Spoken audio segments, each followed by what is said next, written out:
think that playing Dungeons and Dragons for the first game was an excellent choice. It allowed everyone in the class the ability to learn to play the game in a team environment.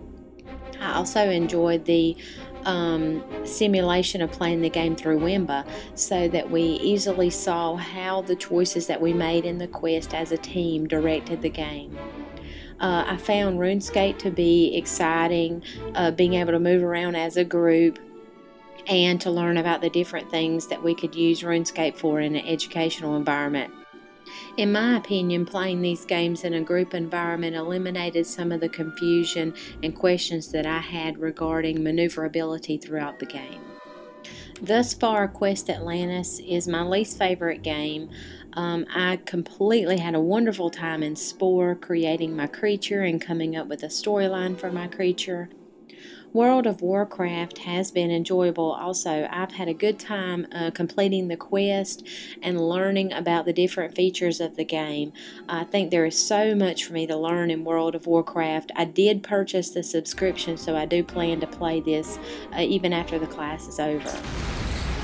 Role-playing in Dungeons & Dragons was quite interesting. I realized I would be more engaged with this type of game if I were in the same room as the other players.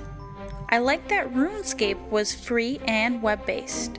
RuneScape was fun, but mostly it helped me take the giant leap to WoW without being too lost. In the future, I think I would happily let my children play both Dungeons & Dragons and RuneScape with some sort of supervision. I love creating my own creature in Spore. I was constantly thinking about the environment that each creature would thrive in and what environmental pressures would make survival impossible. I think that students would love playing this game, and as a teacher, I love it since students would have to use their knowledge of evolution and ecology in order to be successful. I also enjoyed Quest Atlantis, and I think my 8th graders would too. I like the fact that I could be in a virtual world helping students, but the playing field in which we are interacting is level. Wow, World of Warcraft was intense. At first I felt so overwhelmed because the learning curve was steep for me. I think that playing the other games prior to this was extremely helpful. In a way, I already knew how to approach questing and gaming. I don't foresee myself continuing to play WoW, however, I am glad I experienced it. I would love to use some of these games if I actually could figure out how these games would work with my content. I think that Quest Atlantis has some potential. I think that it's a great format for allowing teachers to get in and train with other teachers in a collaborative setting. That would definitely create a good community that teachers could work with each other to really understand and help teach their kids some types of quests. I'm not really sure how I could use this WoW in the classroom, but I think there's a lot of possibilities. There are some other games I think that we haven't really talked about in this class, but that can be used. And I think kids really love anytime we get a chance to play games.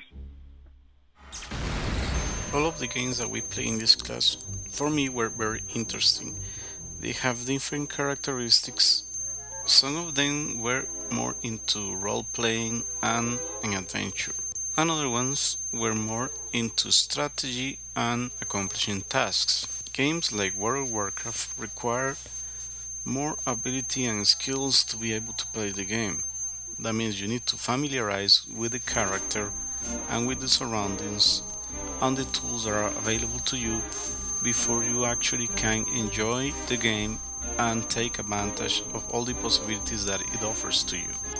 Another ones like RuneScape are more easy to play, and they actually offer you a training area where you can get familiar with your character, the other characters that are part of the stories that will be developed during the game, and the different tools and options that are available to you while you play the game.